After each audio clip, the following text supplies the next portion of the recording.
O tema de hoje é colesterol, vilão ou mocinho?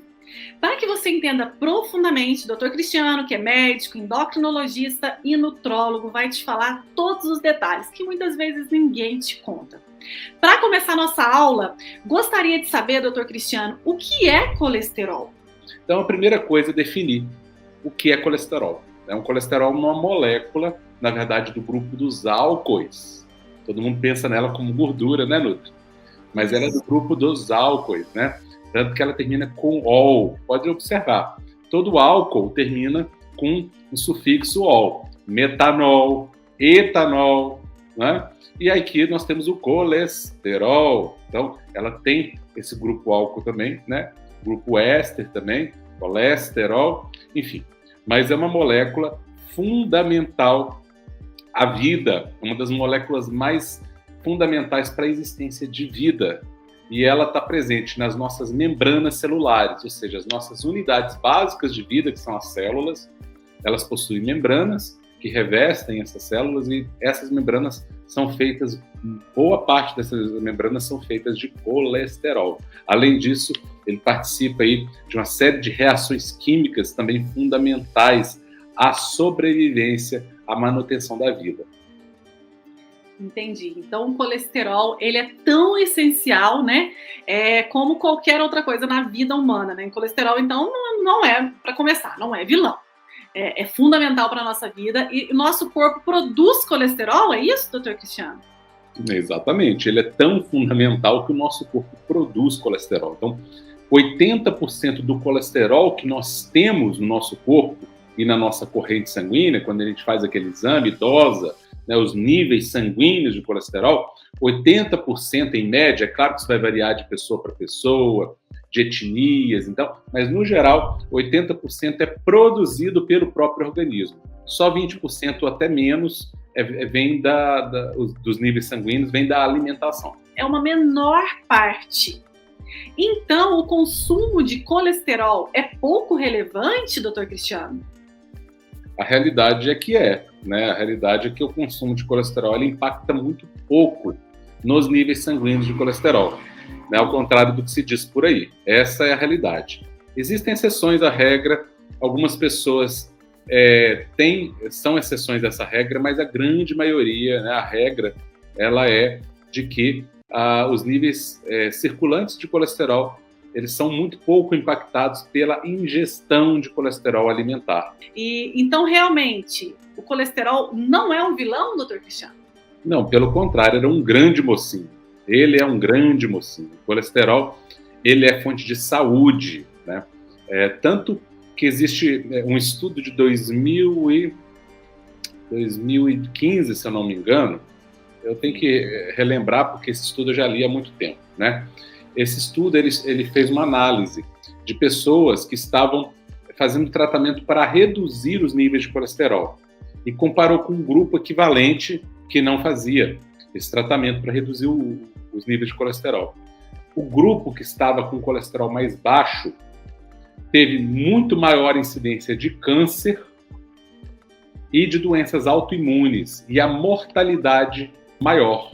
Então não adianta nada eu reduzir a incidência de uma doença se eu aumento a mortalidade por ela depois. Isso se é que reduz, e muitas vezes não reduz. Então, esse estudo mostrou que aquelas pessoas que tinham colesterol mais baixo tiveram um maior índice de tumores, de neoplasias, de cânceres.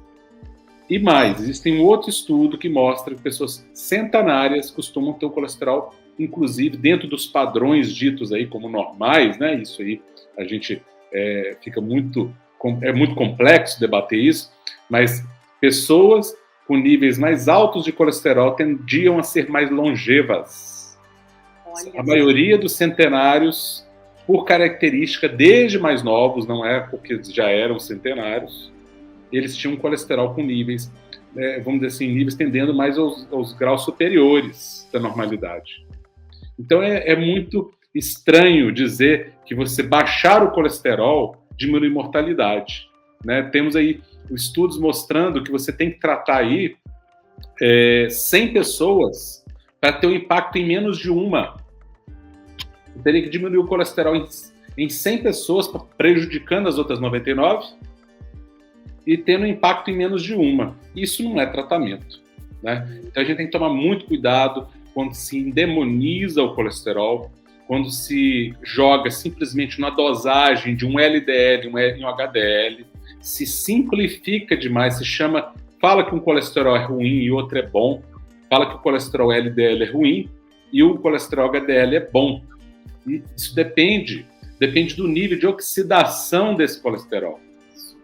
Além disso, né, o colesterol também ele participa da síntese de vitamina D, né, doutor Cristiano? Os raios UVB emitidos pelo sol ativam o colesterol da pele, né, para formar a vitamina D no nosso organismo. Olha só que importante, né? Muito bem lembrado, Nutri, muito bem lembrado. A vitamina D, elemento extremamente importante, por si só, a vitamina D ela é o segundo hormônio, porque na verdade a vitamina D, Nutri, é um hormônio, não é vitamina. A gente chama de vitamina porque ficou consagrado o uso, né?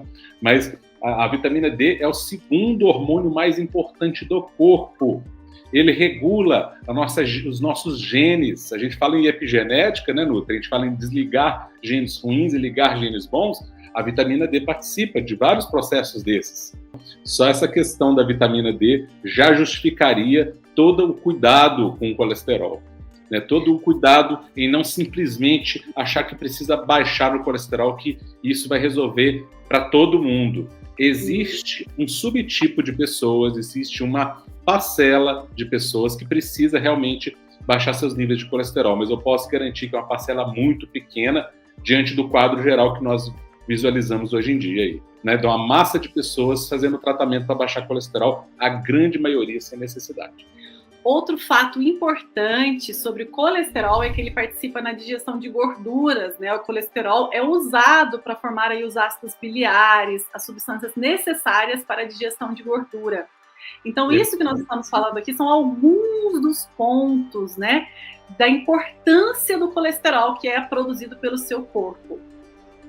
Perfeito. Então, só aqui, ó, voltando, vou até pontuar o que a Nutri falou, isso é importante. Olha quantas funções do colesterol. A formação das próprias membranas das células. Então, esse colesterol está lá na membrana celular, fundamental. Né? Proteção do cérebro, do sistema nervoso central e periférico, dos nervos, das células neuronais. A gente sabe que redução de colesterol muito aguda pode provocar até episódios de demência. O colesterol participa na formação de diversos hormônios do nosso corpo, chamados hormônios esteroides, que são fundamentais para a nossa saúde, como a testosterona, o estrogênio, a progesterona, o DEA, que é o deidroepiandrosterona, a própria vitamina D é um hormônio esteroide, né, derivado do colesterol, fundamental para a vida, para a saúde. Ele participa na formação dos ácidos biliares, né, dos sais biliares ali, que são fundamentais. Está na bile, né, para digestão de gordura. Então, a bile é feita boa parte de colesterol. Se ele for oxidado ou se ele for glicado, ele pode se tornar aí um problema. Não é isso, doutor Cristiano? Ele acelera o processo de depositação ali de gordura nos seus vasos sanguíneos. Mas só se acontecer essa oxidação ou se ele ficar oxidado ou glicado, né? Assim, ou seja, o verdadeiro problema não está no colesterol, está na oxidação. Está na oxidação. Isso mesmo. O problema não é o colesterol, e também a gente tem que pensar um pouquinho na resistência insulínica, né? Na exposição a poluentes ambientais, no tabagismo, no etilismo, no baixo consumo de frutas e vegetais, legumes, no baixo consumo de antioxidantes que protegem o colesterol da oxidação. Então, mais do que retirar o colesterol, que na verdade a gente não consegue retirar, porque pouca parte dele vem da dieta, né? Nós temos que pensar que a ação importante para que a gente tenha bons níveis de colesterol e para que ele desempenhe a sua função, você precisa nutrir o seu corpo. Nutrir como? Emagrecendo é o primeiro fator, diminuindo resistência insulínica, diminuindo exposição a poluentes, toxinas, consumindo mais vegetais, legumes e antioxidantes, porque aí esse colesterol não sofrerá a oxidação. Na verdade, o nível de colesterol interfere pouco na obstrução. O que vai definir se essa pessoa vai desenvolver uma obstrução arterial ou não é o nível de inflamação que ela se encontra, o nível de inflamação que ela possui, o nível de oxidação, de estresse oxidativo. Isso tem a ver com contaminação ambiental, com toxinas ambientais, tem a ver com excesso de peso, porque toda pessoa que está com sobrepeso ou obeso tem algum grau de inflamação e, portanto, tem a inflamação crônica silenciosa, e olha a palavra, silenciosa, ela só vai dar sinais quando muitas vezes já é tarde demais. Por exemplo, um sinal tardio, que muitas vezes já não tem mais o que fazer, muitas vezes não, sempre, né? É a morte súbita, por um infarto, por exemplo. A pessoa pode ter, primeiro sinal de inflamação crônica dela já pode ser um infarto com morte súbita. Ou um infarto sem morte súbita, mas que vai gerar algum problema no músculo cardíaco, no miocárdio, né? Então, essa obstrução arterial ela é promovida pela inflamação, pela resistência insulínica, pelo estresse oxidativo. O colesterol só vai lá para tentar sanar o problema, para tentar vedar o problema. O pessoal alega que o excesso de colesterol é que promove o entupimento de artéria, quando, na verdade, a presença do colesterol na placa é simplesmente uma tentativa de socorro. O colesterol está lá para tentar socorrer o que é o verdadeiro vilão, o que é o verdadeiro bandido. Mas como toda vez que você vai lá na cena do crime, que é a placa de obstrução, a cena do crime mais famosa, né? A placa de obstrução arterial, o colesterol está lá, então ele é o culpado. É a mesma coisa de você ir numa cena de crime e toda vez a polícia está lá. E você alegar que é a polícia que foi a causadora do crime. Isso não tem menor cabimento, não tem menor lógica. Vale ressaltar, né, que quando nós fazemos os exames de sangue, né, vemos ali, né, LDL, HDL e VLDL. Estes marcadores não mostram o colesterol, né, mas sim as lipoproteínas que transportam o colesterol. Muito se fala ali de LDL que é ruim, que causa infarto, que o HDL é colesterol bom, que protege as artérias, mas na verdade não é bem assim, né? O LDL, ele é quem transporta o colesterol, né, para a síntese ali de vitamina D, membranas, hormônios, e também leva consigo a vitamina K, que regula a coagulação sanguínea. Mas se ele for atacado por um radical livre, como por exemplo, de glicose no sangue, quando a pessoa consome alimentos errados, que aumentam muito o nível de glicose no sangue, aí sim ele pode se tornar uma substância estranha.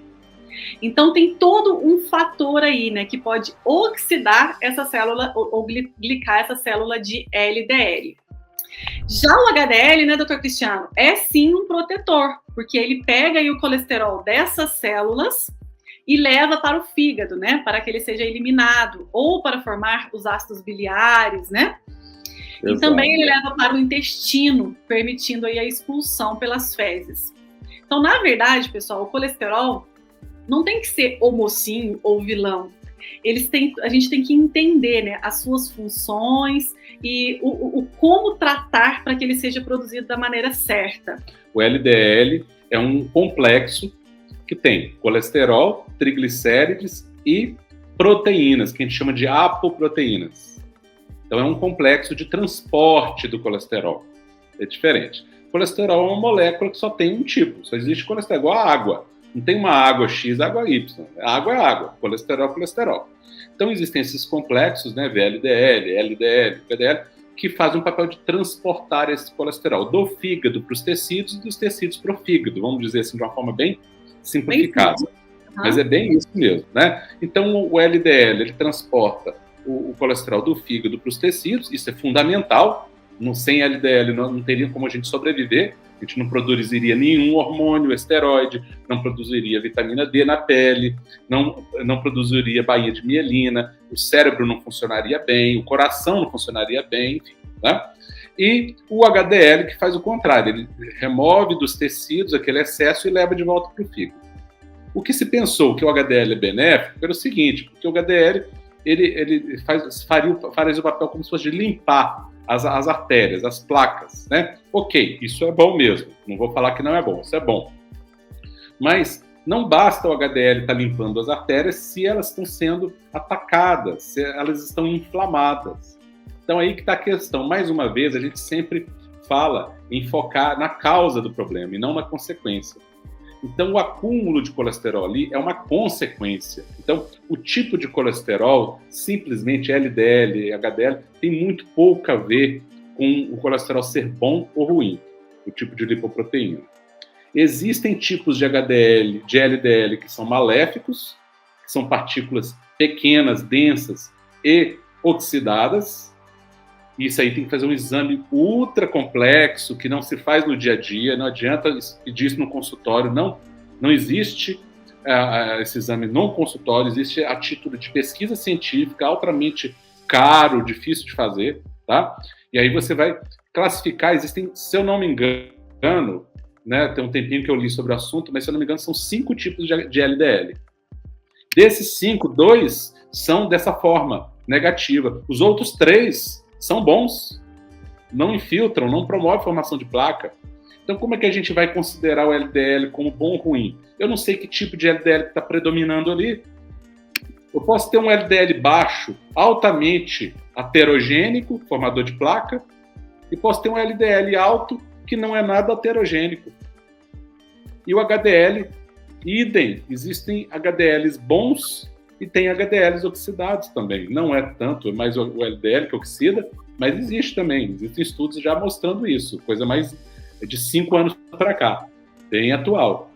Então parece que aquela classificação de LDL, HDL ficou um pouco obsoleta. Existem outros exames que talvez seriam mais interessantes serem feitos e mais específicos. Mas esses exames, como a lipoproteína A, a relação ApoA, ApoB, tem muito mais, nos contam muito mais desse tipo de colesterol do que a dosagem do LDL ou HDL. Assim, né? Então, isso foi uma simplificação que na prática não confere muito. Tanto é que 70 ou mais de 70, acho que mais de 74% dos pacientes que infartam têm LDL baixo ou normal. E aí, pessoal, agora o que realmente você deve estar pensando, né? O que então eu devo me preocupar? Já que agora eu entendi o que é colesterol, entendi todos esses pontos, o que é realmente o que importa para que esse colesterol não aconteça oxidação e não atrapalhe, não forme aí as placas dentro das minhas artérias, né? E não cause infarto e todos esses problemas. O que eu devo fazer, né? Essa ação. E existe sim uma ação que você pode estar fazendo para melhorar a sua saúde e melhorar, evitar essa oxidação do colesterol. Por exemplo, evitar aí as frituras, as gorduras hidrogenadas, diminuir a produção, alimentos aí que tem alto índice glicêmico, né? As torradas, que são muito importantes, aumentar o consumo de vegetais, legumes, as ervas e especiarias também são muito importantes. Aumentar também os alimentos ricos em vitamina B, né? Que aumentam o nível de homocisteína, né? Por carência de vitamina B12, também tem muito essa questão, né, doutor Cristiano? Com certeza. A B12 ela é fundamental para reduzir a homocisteína. No metabolismo da homocisteína tem influência da B12, que é a metilcobalamina. Se você tiver altos níveis de homocisteína, você pode ter por carência de vitamina do complexo B, né? Então, será que na sua alimentação do teu dia a dia tem vitaminas do complexo B? Outra coisa, doutor Cristiano, uma dieta baseada em carboidratos refinados, né? Bolachas, açúcares, falta de fibra, redução de fibra. E além disso, né, a falta de exercício físico, alto nível de estresse, agrotóxicos também tem tudo muito a ver, né? Pesticidas, metais pesados, todas essas coisas. Cigarro é um grande vilão, talvez o maior de todos, junto com a obesidade. Tabagismo, né? O etilismo também, o consumo de álcool, né? Então, todos esses fatores, eles importam muito para que você realmente cuide da causa e não só da consequência, né? Que é o que a gente fala sempre aqui. E muitas vezes o nível do colesterol do indivíduo nem está ruim, né? Então, por isso que eu falo para vocês, procurem o seu médico, para que ele analise a necessidade ou não de uso de medicação. Boa parte das pessoas que usam medicação hoje não precisam, essa é a grande realidade, mas jamais pare de usar medicação por conta própria. Sempre procure a orientação de um médico, de preferência um médico que esteja bem atualizado, né, para que ele possa realmente analisar o seu caso de uma forma bem profunda, verdadeira, e caso haja necessidade de usar o medicamento, ele te indicando, use, né, e se não houver necessidade, tanto melhor, né, tanto melhor aí, melhor ainda que você não precisa fazer menos um remédio na tua vida. Não é, doutor Cristiano? O que o intestino tem a ver com o aumento aí de infarto e problemas cardiovasculares? Mais uma vez, o intestino está centralizado aí na saúde humana, né? Mais uma vez, o intestino fazendo um papel primordial na saúde, né? Como diz Hipócrates, em torno do século IV a.C., né? 400 anos antes de Cristo, ele já disse isso, né? Como é importante o intestino. Então, aquela membrana intestinal ali, ela tem várias bactérias, e essas bactérias podem predominar bactérias boas ou predominar bactérias ruins. Então, quando você tem uma flora intestinal benéfica, boa, ela vai produzir substâncias que são anti-inflamatórias e que vão fazer com que aquele epitélio intestinal ele te proteja, né, de qualquer ataque, inclusive melhorando a tua imunidade. Agora, quando você tem um conjunto de bactérias ruins no intestino, e esse intestino está todo machucado por dentro, tem um epitélio lesado, essa pessoa vai ter um quadro inflamatório aumentado, e aí sim aumentar o dano às artérias, aí sim você vai ter a formação de placas de ateroma, mas não pelo colesterol, mas sim por ter uma membrana intestinal danificada, por ter uma microbiota intestinal ruim, né? E aí sim isso vai causar problemas seríssimos no organismo. Então, a saúde intestinal ela impacta diretamente na saúde das artérias e nos níveis hormonais. Perfeito, doutor Cristiano. E agora sobre triglicérides. Todo mundo quer saber o que são os triglicérides. Os triglicérides, na verdade, são uma comunhão de uma molécula de glicerol com 3 moléculas de ácidos graxos, que é uma forma de gordura. Então, esses 3 ácidos graxos se ligam à molécula de glicerol e vai formar o chamado triglicerídeo ou triglicérides, né? E o triglicérides é uma forma de acúmulo de gordura no corpo. Então, o nosso corpo ele acumula a energia, principalmente a de longo prazo, sob a forma de triglicérides. É aquela gordurinha acumulada muitas vezes, né? Lembrando que o triglicérides é essencial para a saúde também, mas eles sim, os níveis deles sim são importantes e refletem problema. Aí o triglicérides é um caso muito diferente do colesterol. Doutor Cristiano, as gorduras do bem que auxiliam na prevenção e tratamento de colesterol, da oxidação do colesterol e dos níveis de triglicérides, quais são essas gorduras do bem para a pessoa incluir na sua vida? Então, um dos maiores equívocos que as pessoas fazem é achar que, pelo fato do triglicérides ser uma gordura, é reduzindo o consumo de gordura que eu reduzo triglicérides. Pelo mesmo motivo que não é reduzindo simplesmente o consumo de gordura que a pessoa vai emagrecer.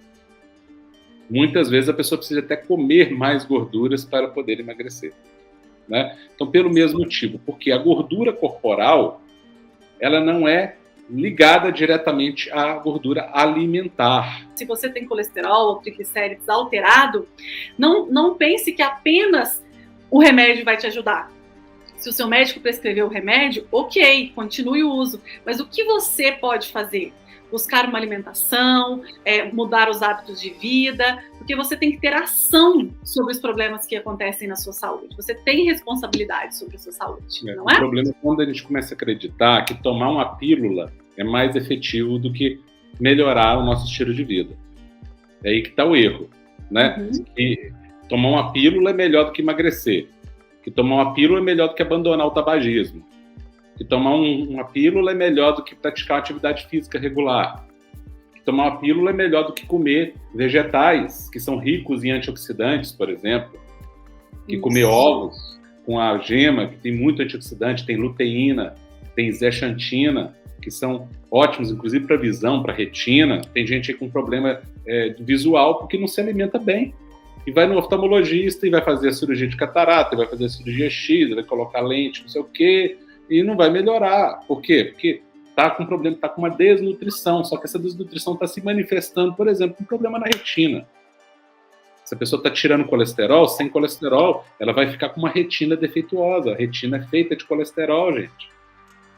Olha só. Então, assim, o triglicérides, ele sim é um problema, mas lembre-se disso. O que faz o teu triglicérides subir bioquimicamente, se é bioquímica, é consumo de carboidrato refinado. Não são as gorduras naturais. E as gorduras trans, essas sim são maléficas. Essas sim são maléficas tanto para o colesterol, vai oxidar o seu colesterol, quanto para o seu triglicérides, para a sua saúde geral. O que são as gorduras trans? Os óleos vegetais, que todo mundo fala que é benéfico, né? Óleo de canola, óleo de milho, girassol e óleo de soja. A margarina é gordura trans. E recheio de bolacha, sorvete, tem gordura trans, né? Não sei que seja natural. É isso aí. Exemplo. É isso aí. Então vamos à ação, hein, pessoal? Agora que você já sabe um pouquinho mais, coloque em prática as ações que a gente ensinou aqui hoje e viva melhor, viva com mais saúde, porque é o que você merece. Até a próxima, muito obrigada pela sua companhia, uma feliz semana!